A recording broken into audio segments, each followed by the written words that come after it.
தமிழகம் படைப்போம். அதுதான் ஒரு முதல் முழக்கமாக அல்ல, கோரிக்கையாக வைத்திருக்கிறோம். அதில் மாநிலங்களின் உரிமைகளே மத்திய அரசின் பெருமை. இது எங்களுடைய இந்த தேர்தலுக்கான ஒரு நாங்கள் முதன்மைப்படுத்துகிற ஒரு பிரச்சார வடிவம்.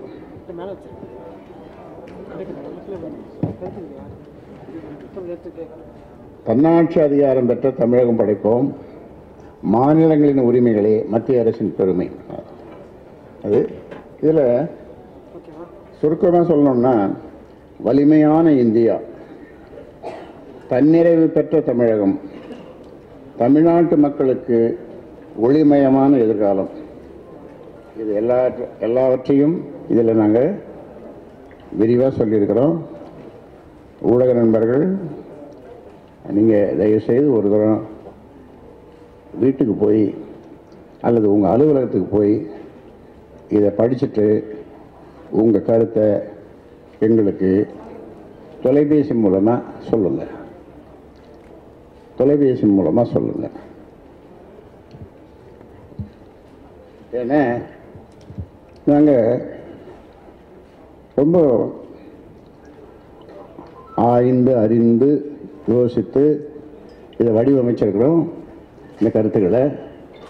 அதனால் இதில் இல்லாத கருத்துக்களை நீங்கள் படிச்சுட்டு சொன்னீங்கன்னா எங்களுக்கு உபயோகமாக இருக்கும்.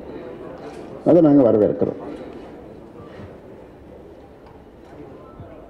ஏன்னா ஜனநாயகத்தினுடைய நான்காவது வலிமையான தூண் நீங்கள் தான், ஊடகம் தான். நான் ஒரு அழுத்தி சொன்ன வலிமையான தூண். இந்த 3 தூண்களும் கொஞ்சம் அப்படி இப்படி அசைந்தாலும் கூட அதை சரி பண்ணக்கூடிய ஆற்றல் உங்களிடம் இருக்கிறது. அதனால் 4வது தூண் ஊடகம்.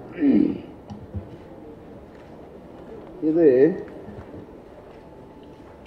வழக்கமாக ஒரு சடங்குக்காக வெளியிடப்படுகிற ஒரு தேர்தல் அறிக்கை அல்ல.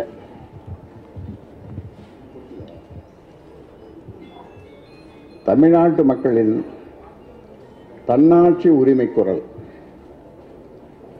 தமிழ்நாட்டினுடைய மக்களின் தன்னாட்சி உரிமை குரல். தமிழ்நாடு இழந்த உரிமைகளை வென்றெடுத்து தமிழ்நாட்டு மக்களின் நலன்களை பாதுகாக்கும் அதிகார பரவலுக்கான ஒரு அறைகோவல். இதில் 94 பக்கம் இருக்கு. 43 அத்தியாயங்களை இந்த கருத்துக்களை சொல்லியிருக்கிறோம். 36 தலைப்புகளில் நாங்கள் மக்களுக்கு, தமிழக மக்களுக்கு இந்த வாக்குறுதிகளை சொல்லியிருக்கிறோம். அதில் முக்கியமாக இந்த பொருளடக்கத்தை மட்டும் கொஞ்சம் வேக வேகமாக படிக்கிறேன், நேரம் கருதி.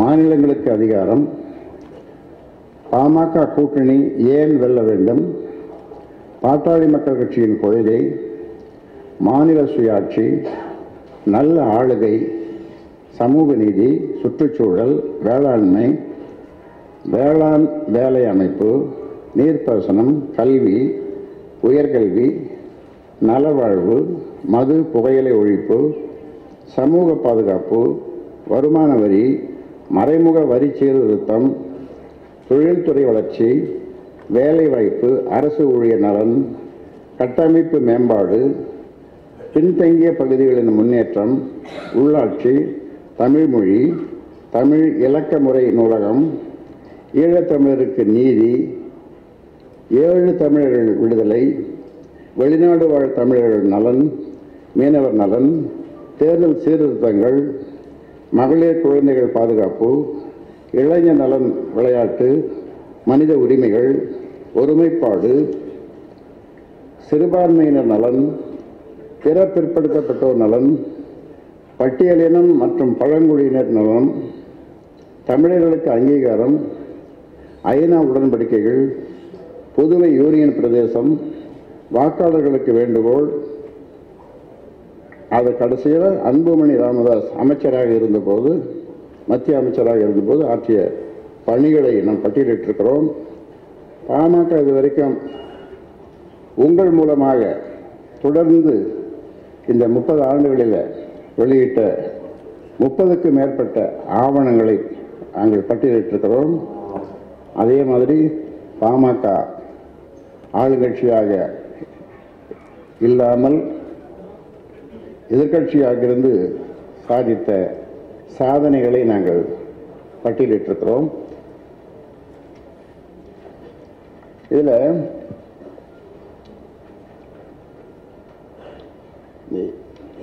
6வது பக்கம், கொஞ்சம் 6வது பக்கத்தில் பார்த்தீங்கன்னா மாநிலங்களுக்கு அதிகாரம். மொத்தமுள்ள 213 துறைகளில் அரசியலமைப்பு சட்டம் நமக்கு கொடுத்திருக்கிற 213 அதிகாரங்களில் 152 அதிகாரங்கள் மத்திய அரசு எடுக்கும் முடிவுதான் இறுதியானது. அதனால ஒரு மாநிலம் அலங்கரிக்கப்பட்ட மாநகராட்சியாக மாற்றப்பட்டுள்ளது. அலங்கரிக்கப்பட்ட மாநகராட்சியாக மாற்றப்பட்டுள்ளது. மாநிலங்களுக்கு எந்த அதிகாரமும் இல்லை, எதுவுமே இல்லை.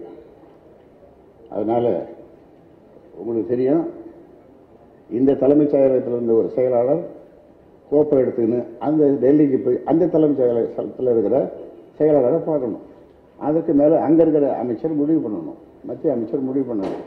அப்புறம் இது கோப்பு போக வர எல்லாமே நாளாகும். இதெல்லாம் இப்படி தான் இப்போ இருக்கு. இதெல்லாம் மாற்றணும்னு சொல்லி தான் பல்வேறு காலகட்டங்களில் அதற்காக மத்திய மாநிலங்களுக்கு அதிக அதிகாரம் கொடுக்கணும். அதாவது மத்தியில் கூட்டாட்சி, மாநிலத்தில் சுயாட்சி அப்படின்னு சொல்லப்பட்டது. ஆனால் அது இப்போ சொல்லப்பட்டதை தவிர ஒரு சின்ன முன்னேற்றம் கூட ஏற்படவில்லை. சின்ன முன்னேற்றம் கூட ஏற்படவில்லை. அதை இப்போ சொன்ன மாதிரி மாநிலங்கள் சவலை பிள்ளைகளாக மாற்றப்பட்டிருக்கிறது. மாநிலங்களுக்கு எந்த அதிகாரமும் கிடையாது. அதுக்கு உதாரணத்துக்கு சொல்லணும்னா இந்த ஜல்லிக்கட்டு. இந்த ஜல்லிக்கட்டை தொடர்ந்து நம்முடைய பாரம்பரிய விளையாட்டு தொடர்ந்து நம்ம முன்னோர்கள் காலத்திலிருந்து நடத்தி வந்ததுக்கு அது மிகப்பெரிய போராட்டத்தை இளைஞர்கள் செய்து அதன் பிறகு அதை நடத்த வேண்டிய இது ஒரு சாதாரண இது மாநிலங்களே முடிவு பண்ண வேண்டியது. அதே மாதிரி ஒரு மாநிலத்துக்கு எப்படிப்பட்ட கல்வி தேவை, எப்படிப்பட்ட தேர்வு நடத்தணும் அப்படின்றத மாநிலங்கள் தான் முடிவு செய்யணும். ஆனால் இந்த நீட் தேர்வு பற்றி நம்ம தொடர்ந்து போராடிட்டு இருக்கிறோம். அன்புமணி ராமதாஸ் ஒரு நாள் பூரா உண்ணாவிரதம் இருந்தார், சேப்பாக்கு அந்த இதுன்ற இப்படி நிறைய இருக்கலாம், நிறைய சொல்லலாம். அதனால பொதுவாக இந்தியா என்பது 29 மாநிலங்களுடைய ஒன்றியம். அமெரிக்காவில் 50 ஒன்றியங்கள் இருக்கு, அதாவது ஸ்டேட்ஸ், மாநிலங்கள். அந்த 50லையும் என்ன அந்த மத்திய அரசுக்கு என்ன அதிகாரம்னா வெளியுறவுத்துறை, இராணுவம், செய்தி ஒளிபரப்பு, நாணயம், அந்த மாதிரி ஒரு 4-5 தான். இது எல்லாமே மாநிலங்களுக்கு தான் அதிகாரம். இதைத்தான் ஒரு கோஷமாக வச்சாங்க, மத்தியில் கூட்டாட்சி, மாநிலத்தில் சுயாட்சி. இப்போ எல்லா ஆட்சியும் அங்கே, இங்கே ஒன்றும் இல்லை. இதெல்லாம் நாங்கள் கொஞ்சம் விரிவாக அலசி ஆராய்ஞ்சு உங்களுக்கு இல்லை மக்களுக்கு சொல்லியிருக்கிறோம் உங்கள் மூலமாக. அதனால இப்போ எங்களுடைய இது வருஷமே என்னன்னா, மாநிலங்களின் உரிமைகளே மத்திய அரசின் பெருமை. மாநிலங்களுக்கு எல்லா அதிகாரங்களும் கொடுத்துட்டு மத்திய அரசு ஆலோசனை சொல்லணும். ஒரு ஆலோசகராக இருக்கலாம், அதை தவறுகளை சுட்டி காட்டுபவராக இருக்கலாம். அப்படிதான் அப்பதான் ஒரு வலிமையான இந்தியாவை நாம் உருவாக்க முடியும். தமிழகத்திற்கு தன்னாட்சி தடைகளை தகர்க்கும் வளர்ச்சி. ஜனநாயகம் என்றால் என்ன என்று அதெல்லாம் நிறைய சொல்லியிருக்கிறோம். அதை நீங்கள் ஒரு தூரம் படித்து பார்த்துங்க. அப்புறம் பாட்டாளி மக்கள் கட்சியினுடைய கொள்கையை பல முறை நாங்கள் சொல்லியிருக்கிறோம். சமூக ஜனநாயகமே பாட்டாளி மக்கள் கட்சியினுடைய கொள்கைன்னு சொல்லியிருக்கோம். சமூக ஜனநாயகம்னு சொன்னால் சுதந்திரம், ஃப்ரீடம், ஜஸ்டிஸ் வித் ஈக்குவாலிட்டி, சமத்துவமும் நீதியும், இன்னொன்று சாலிடாரிட்டி, சமூக ஒருமைப்பாடு. இதுதான் பாட்டாளி மக்கள் கட்சியினுடைய கொள்கைன்னு சொல்லியிருக்கோம். உலக அளவில் 4 விதமான அரசியல் கொள்கைகள் இருக்கு. தாராளவாதம் லிபரலிசம், பழமைவாதம் கன்சர்வேட்டிசம், பொதுவுடைமை கம்யூனிசம், சமூக ஜனநாயகம் சோசியல் டெமோக்ரஸி. இதில் 4வது நாங்கள் தேர்ந்தெடுத்துருக்கிறோம். அது பல முறை உங்களுக்கு நாங்கள் சொல்லியிருக்கிறோம். அதில் ஜனநாயகத்தினுடைய அடிப்படை பண்புகள் உங்களுக்கு தெரிஞ்சது தான். அதனால் ஜனநாயக அமைப்பின் அடிப்படை பண்புகள் அப்படின்னு பார்க்கும்போது முதல்ல வர்றது ஃப்ரீ அண்ட் ஃபேர் எலெக்ஷன், நேர்மையான தேர்தல். இரண்டாவது தி ரூல் ஆஃப் லா, சட்டத்தின் ஆட்சி. முழுமையான அதிகார பகிர்வு, வெளிப்படை நிர்வாகம் மற்றும் ஊழல் ஒழிப்பு, சுதந்திரமான பன்முக ஊடகம், முனைப்புடன் செயல்படும் குடிமை சமூக குழுக்கள், பேச்சுரிமையும் கருத்துரிமையும், அரசியலில் சகிப்புத்தன்மை, அமைதியான முறையில் ஒன்று கூடும் உரிமை, மதம் மற்றும் நம்பிக்கை உரிமை, அதிகார பரவலாக்கம், டீசென்ட்ரலைசேஷன். இது ஜனநாயகத்தினுடைய அடிப்படை பண்புகளாக சொல்லியிருக்கிறோம். அப்புறம் மக்கள் நலனை காக்க மத்திய மாநில அரசு உறவுகளை பற்றிலாம் சொல்லியிருக்கிறோம். பொது சேவை உரிமை சட்டம் லோக்பால் கொண்டு வருவோம்னு சொல்லியிருக்கிறோம். அதுக்காக நாங்கள் குரல் கொடுப்போம்னு சொல்லியிருக்கிறோம். அனைத்து துறைகளிலும் இடஒதுக்கீடு வழங்குவதே உண்மையான சமூக நீதி. என்ன சமூக நீதினா பாட்டாளி மக்கள் கட்சினா சமூக நீதி. அதுக்காக போராடுகிற குரல் கொடுக்கிறதுன்றது உங்களுக்கு தெரிய ஒன்றுதான். அதே மாதிரி காவிரி டெல்டா பாதுகாக்கப்பட்ட வேளாண் மண்டலமாக அறிவிக்கப்படும்ன்றது தொடர்ந்து நாங்கள் போராடி வருகிறோம், வலியுறுத்தி வருகிறோம், குரல் கொடுத்து வருகிறோம். இதில் நம்முடைய பிரதமர் வந்தபோது கூட இதை அந்த கூட்டத்தில் நான் வலியுறுத்தி பேசினேன். நிச்சயமாக இதை நாங்கள் வென்றெடுப்போம் என்று நாங்கள் மக்களுக்கு உறுதியளிக்கிறோம். வேளாண்மையை லாபம் தரும் தொழிலாக மாற்ற நடவடிக்கை என்னென்ன செய்யலாம் அப்படின்றத சொல்லியிருக்கிறோம். தமிழ்நாட்டில் மாவட்டந்தோறும் வேளாண் பொருளாதார மண்டலம் அமைக்கணும்னு சொல்லியிருக்கிறோம். நதிகள் இணைப்பே நாட்டின் ஒருங்கிணைப்பு. இதற்காக வாஜ்பாய் அரசு காலத்திலிருந்து மறைந்த வாஜ்பாய் பிரதமர் இருந்த வாஜ்பாய் அரசு காலத்திலிருந்து அதுக்கான முயற்சிகள் எடுக்கப்பட்டது. அப்போ சுரேஷ் பிரபு அவரை அதுக்காக போட்டாங்க. அவர்கிட்ட நான் பல யோசனைகள்லாம் நான் நேரில் சொன்னேன். அவர் யோசனைகள்லாம் அவர் ரொம்ப பாராட்டினார். ஆமாம், அவரை கூப்பிட்டு வச்சு ஒரு கருத்தரங்கம் வேலை நாங்கள் நடத்தணும். ஆனாலும் இன்னும் தொடங்கப்படலை. இப்போ காவிரி கோதாவரி இணைப்பு அதை பற்றி தமிழக அரசு முனைப்புடன் இருப்பதாக சொல்லப்படுகிறது. அது நிச்சயமா நடக்கணும், நடந்தாகணும்.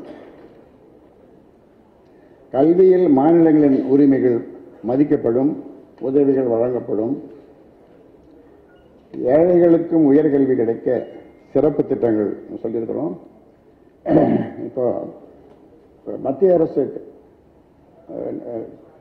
கேந்திரிய வித்யாலயான்னு சொல்றோம். இந்த கேந்திரிய வித்யாலயாவில் சேர்றதுக்கு போட்டிகள், எந்த எம்பி பிடிக்கலாம், எந்த ராஜ்யசபா எம்பி பிடிக்கலாம் அப்படின்னு போகிறோம்.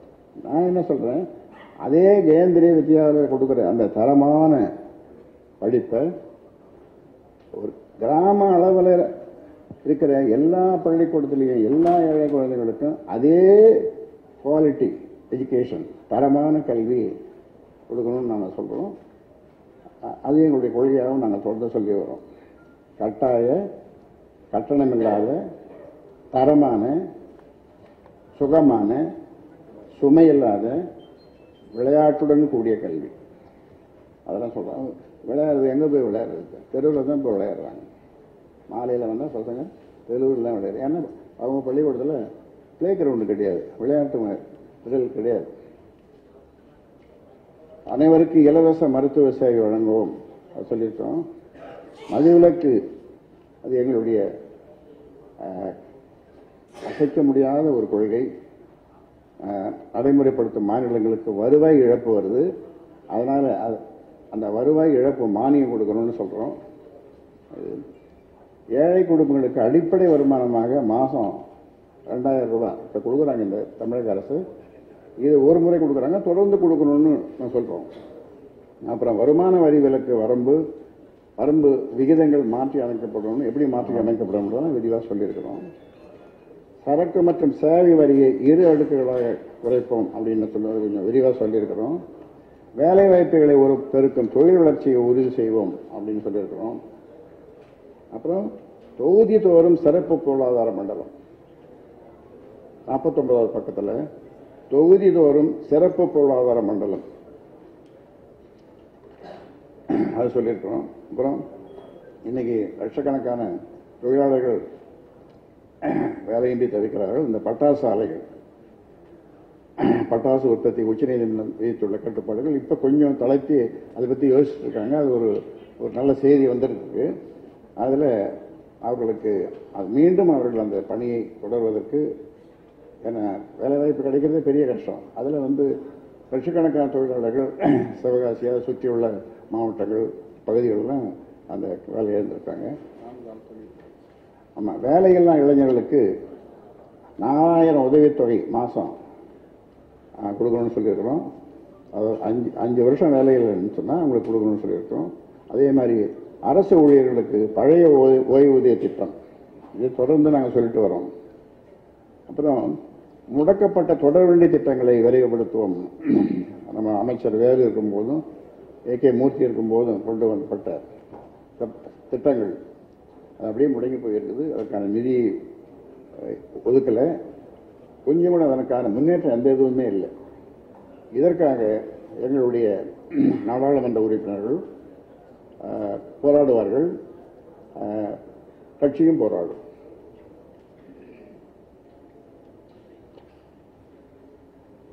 அப்புறம் பின்தங்கிய பகுதிகளை முன்னேற்ற சிறப்பு திட்டங்கள், சம வளர்ச்சி வரணும். எல்லாம் ஒரு நாடுன்னு சொன்னா ஒரு சம வளர்ச்சி எல்லா இடத்துலையும் வரணும், ஏற்றத்தாழ்வுகள் இருக்கக்கூடாது.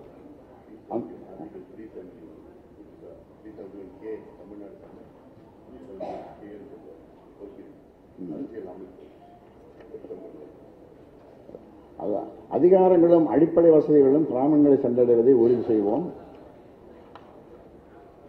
தமிழை இந்தியாவின் ஆட்சி மொழியாக்குவோம்.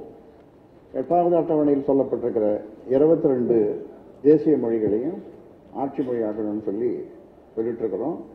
அதில் தமிழை இந்தியாவின் ஆட்சி மொழியாக்குவோம்னு சொல்லிட்டு இருக்கிறோம். உயர்நீதிமன்றத்திலையும் நம்ம வழக்காடு மொழியாக தமிழை கொண்டு வரணும்னு நீண்ட நாள் கோரிக்கை, போராட்டங்கள், அது நிறைய உங்களுக்கு எல்லாம் தெரியும்.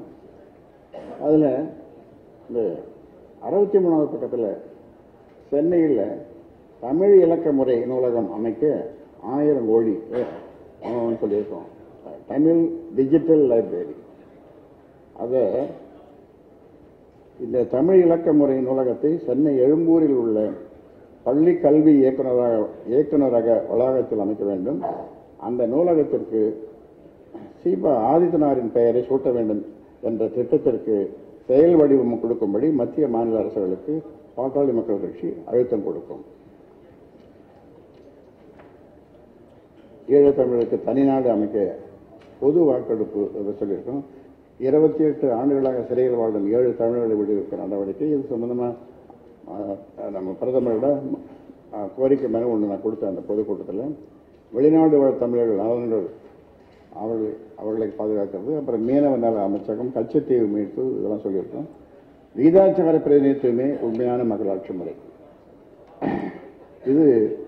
இது நாங்கள் தொடர்ந்து சொல்லிட்டு வர்றது. அதனால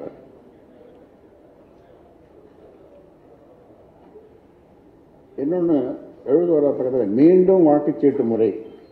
இப்போ பல நாடுகள் அப்படி மாறிடுது. எலக்ட்ரானிக் ஓட்டிங் மிஷின் அந்த சிஸ்டத்திலிருந்து மாறி பழைய முறைக்கே வந்துட்டாங்க.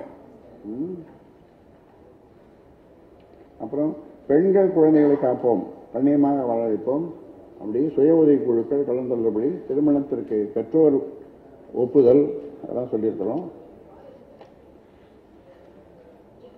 இந்தியாவுடைய எதிர்காலமே இளைஞர்கள் தான் இருக்குது.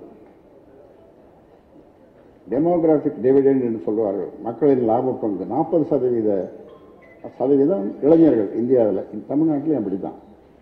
இது நமக்கு ஒரு பெரிய வாய்ப்பு, முன்னேறதுக்கு பெரிய வாய்ப்பு. உலகத்தில் மற்ற நாடுகளில் இந்த வாய்ப்பு இல்லை, முன்னேறிய நாடுகளில் இந்த வாய்ப்பே இல்லை. இங்கே இருக்கு, ஆனால் இதை சரியா நம்ம அவர்களுக்கான கல்வி, தரமான கல்வி, பயிற்சி, வேலை வாய்ப்பு கொடுக்கறதுக்கு நம்ம தவறிட்டோம், இனியும் தவறக்கூடாது. அப்புறம் பழிவாங்கும் ஆயுதங்களாக சட்டங்கள் பயன்படுத்தப்படுவதை தடுக்கிறதுக்கு யோசனைகளை சொல்லியிருக்கிறோம்.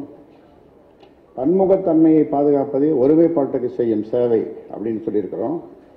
அதாவது இனம், மொழி, மதம் என எதன் அடிப்படையிலும் ஒரு பிரிவினரை மற்றொரு பிரிவினர் ஒடுக்க முயல்வதையோ, இனம், மொழி, மத அடிப்படையிலான உரிமைகளை பறிப்பதையோ பாமக ஒருபோதும் ஏற்காது.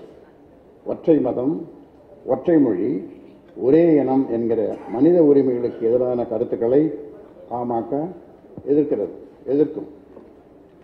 அப்புறம் பொது சிவில் சட்டம் தேவையில்லை அப்படின்னு சொல்லியிருக்கிறோம். இந்த முத்தலாக் சட்டத்தில் தண்டனை பிரிவை நீக்க நடவடிக்கை எடுக்கணும்னு சொல்றோம். அனைத்து துறை வேலை வாய்ப்புகளில் 27% இடஒதுக்கீட்டை உறுதி செய்யணும்னு சொல்றோம். அப்புறம் ஒடுக்கப்பட்ட மக்களின் உரிமைகள் காக்கப்படும் சொல்றோம். இன்னொன்று ரொம்ப முக்கியமானது, இசைஞானி நம்முடைய தமிழகத்தினுடைய பெருமையை, மண்ணின் இசையை உலகத்திற்கு அறிமுகப்படுத்திய, இந்தியாவுக்கு அறிமுகப்படுத்திய இசைஞானி இளையராஜாவுக்கு பாரத ரத்னா விருது கொடுக்கணும்ன்றத அந்த யோசனையும் சொல்லியிருக்கிறோம். அமைதி வளர்ச்சிக்கான ஐநா உடன்படிக்கைகளை செயல்படுத்துவோம் அப்படின்னு சொல்லியிருக்கிறோம். புதுவைக்கு மாநில தகுதி பெற்ற நடவடிக்கை, இதெல்லாம் சொல்லிட்டு தான். அப்புறம் மக்கள் நலன்கள் தொடர்ந்து காக்கப்பட அதிமுக, பாமக, பாரதிய ஜனதா கட்சி, தேமுதிக, இன்னும் மற்ற இதில் கூட்டணியில் அங்கம் வகிக்கிற மற்ற கட்சிகளுக்கு வாக்களிக்க வேண்டும். மாம்பழம், இரட்டை இலை, தாமரை, முரசு, மற்ற தோழமை கட்சிகள் அவருடைய சின்னங்கள் அவர்களுக்கெல்லாம் வாக்களிக்கணும்னு சொல்லி கடைசியில் சொல்லியிருக்கிறோம். இது மற்றதெல்லாம் நான் சொன்ன மாதிரி, ஆரம்பத்தில் சொன்ன மாதிரி அன்புமணி ராமதாஸ் அமைச்சராக இருந்த ஆற்றிய பணிகள், அதெல்லாம் மற்ற அதெல்லாம் சொல்லியிருக்கிறோம்.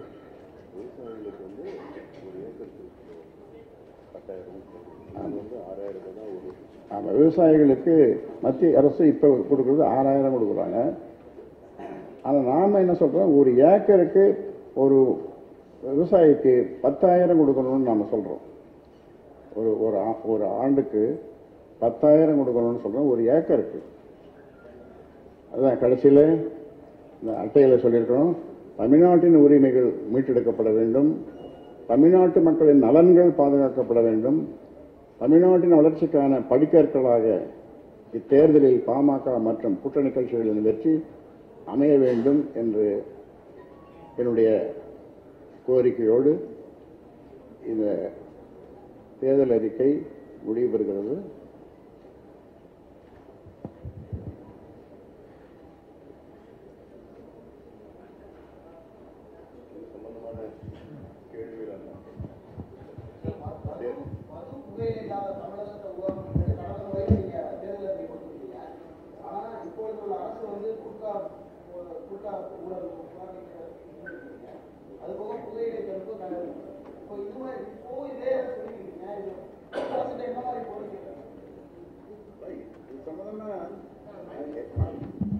இது சம்பந்தமா நாங்கள் தொடர்ந்து வலியுறுத்துவோம், போராடுவோம். மத்திய அரசில் நம்ம அங்கம் வைக்கும்போது எங்களுக்கு 7 நாடாளுமன்ற உறுப்பினர்கள் நிச்சயமாக நாங்கள் போவோம். எங்கள் கட்சி சார்பாக நாங்கள் போவோம். அப்புறம் தோழமை கட்சிகளும் வருவாங்க. அப்படி வரும்போது ஒத்த கருத்துடைய எல்லாரும் நாங்கள் சேர்ந்து போராடி இதில் வெற்றி பெறுவோம். என்ன பிரச்சனை நீங்கள் சொல்கிற பிரச்சனை?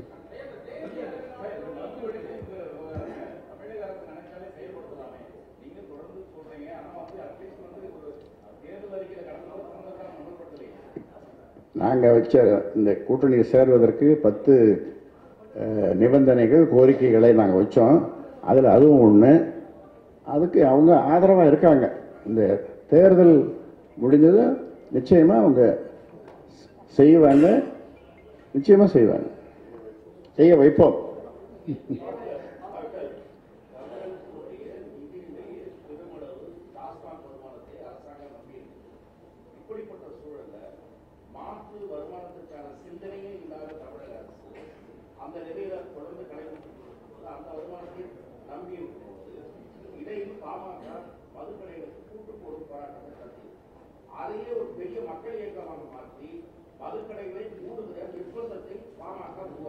நிச்சயமாக உருவாக்கும்.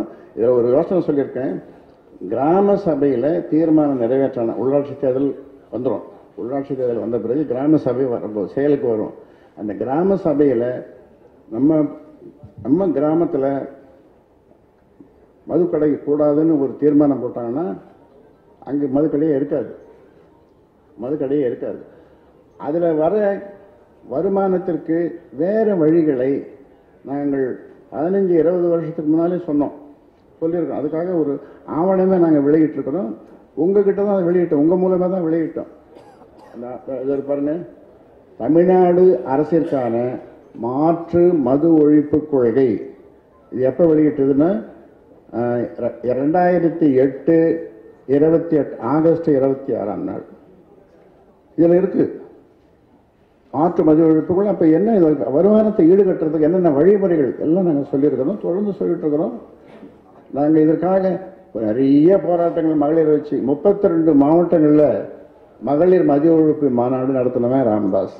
32 மாவட்டங்கள். அதன் பிறகு அதை தொடர்ச்சியாக நடத்தினவர் அன்புமணி. அதன் பிறகு ஆக இதில் நிச்சயமாக வெற்றி பெறுவோம்.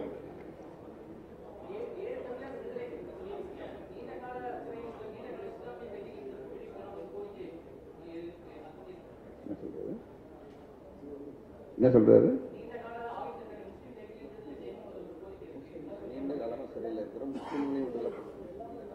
ஆமா, எல்லாரையும் நீண்ட காலமா இருக்கிறோம். அதுதான் நாம சொல்லியிருக்கோம். அது இனம் பார்க்கக்கூடாது, மதம் பார்க்கக்கூடாது, மொழி பார்க்கக்கூடாது, எந்த வேற்றுமையும். எல்லாரும் ஒருதாய் மக்கள். இந்திய மக்கள், தமிழகத்தில் தமிழ்நாட்டு மக்கள் எல்லாம் ஒருதாய் மக்களாக நம்ம பார்த்து அதுக்கு எந்த பாகுபாடும் இருக்கக்கூடாதுன்றதுதான். ஆமா, சட்ட ரீதியாக ஆயுட்காலம் முடிஞ்சு அந்த அவங்களுடைய நாட்கள், அவங்களுக்கு விதிக்கப்பட்ட தண்டனை அதற்கு முன்னாலேயே அந்த அவர்கள் தலைவர்கள் பிறந்த நாளில் அந்த மாதிரியான நாள்லாம் விடுதலை பண்றாங்க. அது மாதிரிலாம் செய்யலாம்.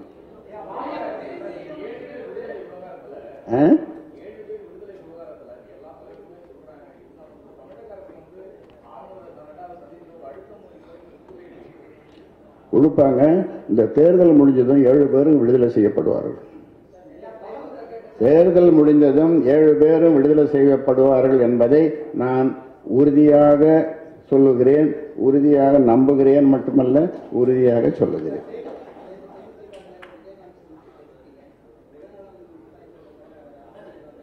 எங்க பாருங்க, அவரை போய் சந்திச்சது அவர் உடல்நலம் விசாரிக்கிறதுக்காக சந்திச்சோம். அதை தவிர தேர்தலை பற்றியோ தொகுதி பற்றியோ ஒரே ஒரு வார்த்தை கூட நாங்கள் பேசவே இல்லை. உங்களை கூப்பிட்டு உங்க தலையில கூட அடிக்கிறதுனா சத்தியம் பண்றது தான்.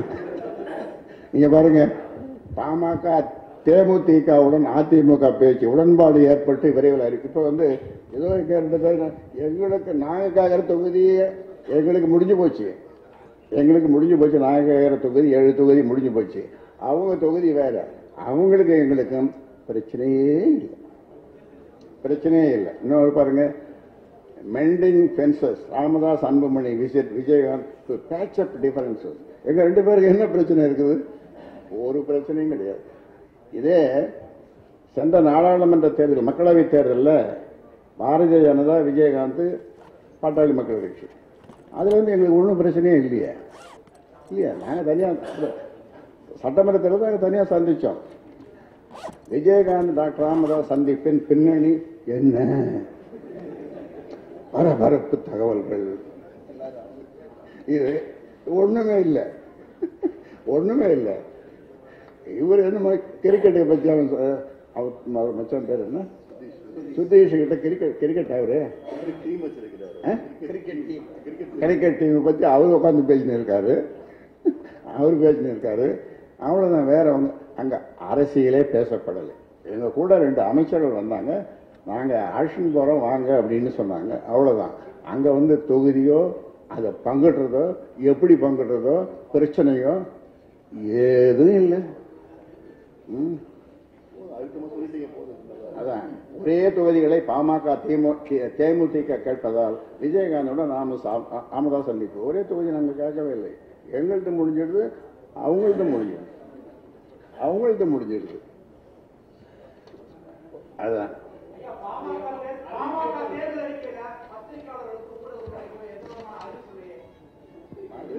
தமிழ்நாடு. இது நாங்க அந்த சட்டமன்ற தேர்தலுக்கான அதில் நாங்கள் சொல்லியிருக்கிறோம். அதே மாதிரி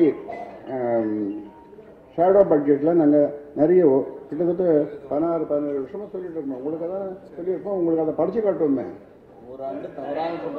ஒவ்வொரு ஆண்டும் தவறாமல் சொல்றது நாங்கள் தானே.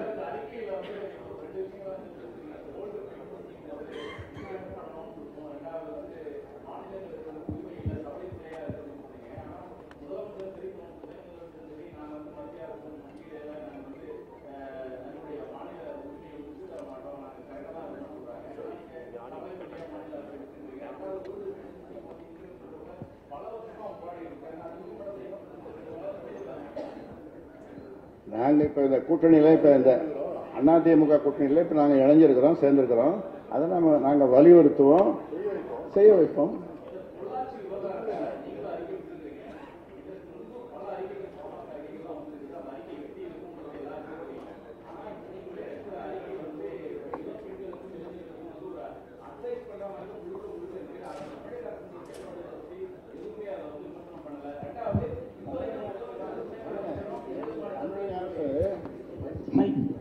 தமிழக அரசு சிபிஐ கிட்ட அதை விட்டுருக்காங்க. சிபிஐ விசாரிக்கணும்னு சொல்லி சிபிஐ கிட்ட விட்டுருக்காங்க. அப்ப சிபிஐ சரியாக விசாரிக்கும். நம்முடைய கோரிக்கையும் சிபிஐ விசாரிக்கணும்ன்றது தான். ஆமா.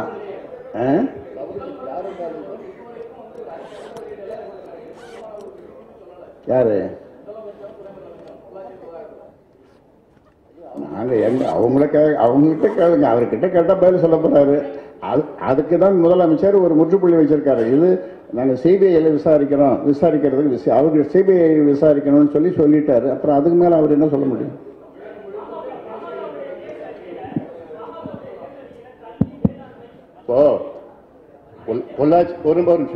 பொள்ளாச்சி அந்த விவகாரம் பாத்தீங்கன்னா இதை நாங்க கடுமையாக கண்டிக்கிறோம்.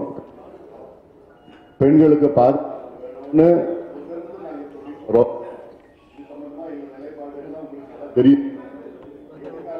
பாதுகாப்பு கொடுக்கணும்னு உங்களுக்கே நல்லா தெரியும். தொடர்ந்து அதனால எங்க மேல விமர்சனமும் வந்திருக்கு. அதனால அந்த அளவுக்கு வலியுறுத்திட்டு வரோம்.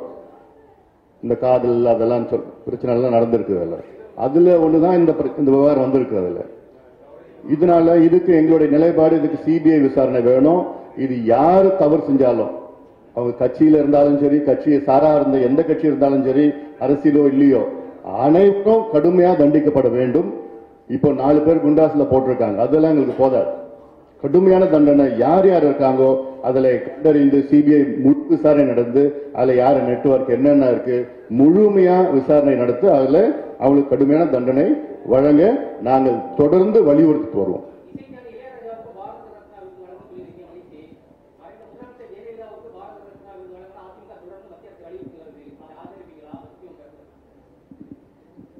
நிச்சயமா ஆதரிப்போம்.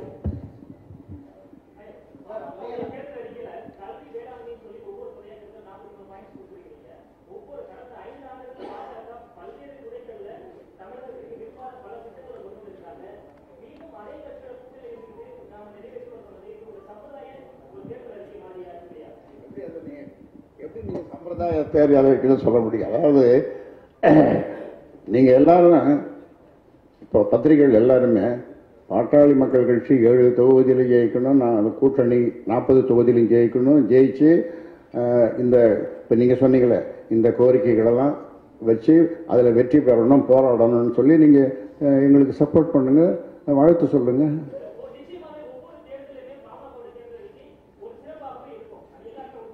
இப்போ சிறப்பாக இருக்கா இல்லையா? இல்லை இல்லை இல்லை, இப்போ இது சிறப்பாக இருக்கா இல்லையா?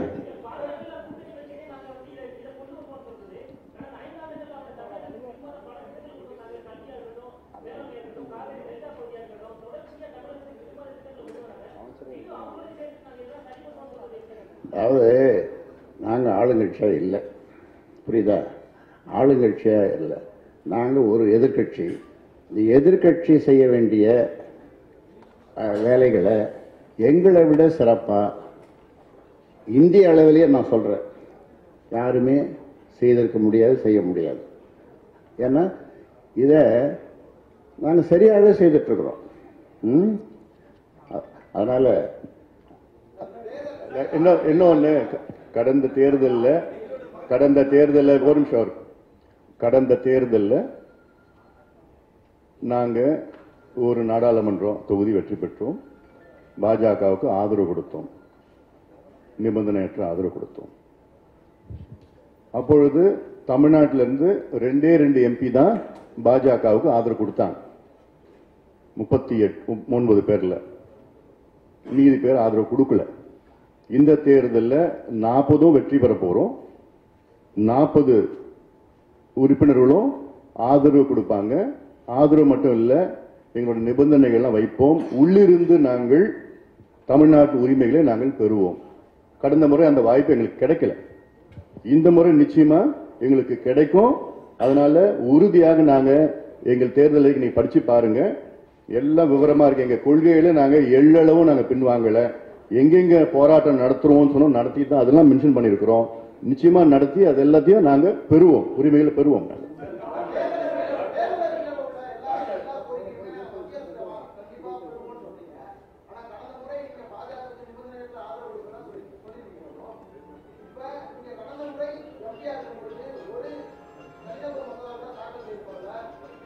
இந்தியாவில் எத்தனை தனிநபர் மசோதா வெற்றி பெற்றிருக்கு சொல்லுங்களேன். இந்தியாவில் நான் சொல்றேன், எத்தனை வெற்றி பெற்றிருக்கு? ஒண்ணு கூட கிடையாது. அதெல்லாம் வெற்றி பெறல. அது மக்கள் மாநிலங்களவையில் அது அன்னைக்கு ஏதோ ஒரு நாள் அவங்க ஏதோ ஆயிட்டாங்க, மக்களவையில் வரல, வெற்றி பெறல. இதுல என்ன தனிநபர் மசோதா தாக்கல் செஞ்சா அப்படியே பெரிய இதுவாயிடுச்சு. அதெல்லாம் ஒண்ணுமே ஆகலைங்க. அதெல்லாம் வெற்றி பெற நம்ம நோக்கம் வரணும், சட்டமா வரணும். அதுல ஒரு உறுப்பினர் வச்சு சட்டம் வருமா? உங்க யோசனைப்படி அந்த மாதிரி மசோதா இப்ப நாங்க கொண்டு வருவோம். சரிதானே? இது ஒரு பெரிய ஒரு தனிநபர் மசோதா கொண்டு வருவோம். இப்ப உங்க யோசனையை ஏற்றுக்கிறோம், கொண்டு வருவோம்.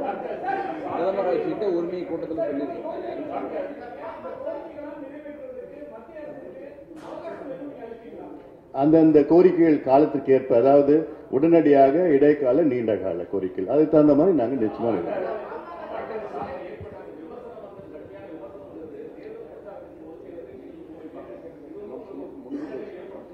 உறுதியா கிடையாது. மக்கள் எங்களை ஏத்துட்டு இருக்காங்க, எங்க தொண்டர்கள் ஏத்திட்டு இருக்காங்க.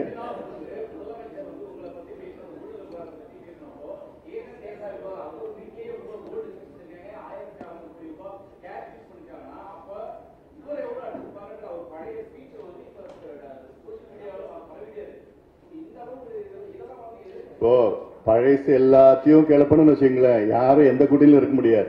வைகோ பேசுனது தெரியாதா? என்ன பேசினாரு? ஸ்டாலின் பத்தியும் குடும்பத்தை பத்தி பேசினாரு தெரியாதா?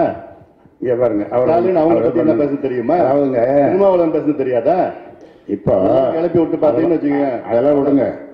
இப்போ இனி நடக்க போறத பேசுங்க. இனி ஒரு புதிய இந்தியாவை நம்ம படைப்போம், ஒரு புதிய தமிழகத்தை படைப்போம். வலிமையான இந்தியாவை படைக்கணும்னா மாநிலங்களுக்கு அதிகாரம் அதிகமாக கொடுக்கணுன்றதை பற்றி அதை நீங்க சப்போர்ட் பண்ணுங்க, அதை முன்னெடுத்து சொல்லுங்க. அதெல்லாம் பழசெல்லாம் பேசினது தேவையில்லை. அது மட்டும் இல்ல, கடைசி ஒரே ஒரு வேண்டுகோள், எங்க தேர்தல் அறிக்கையை திமுக காப்பிடக்கூடாது. நன்றி. தொடர்ந்து இது போல வீடியோஸ் பார்க்கறதுக்கு கீழே இருக்க சப்ஸ்கிரைப் பட்டனை கிளிக் பண்ணுங்க.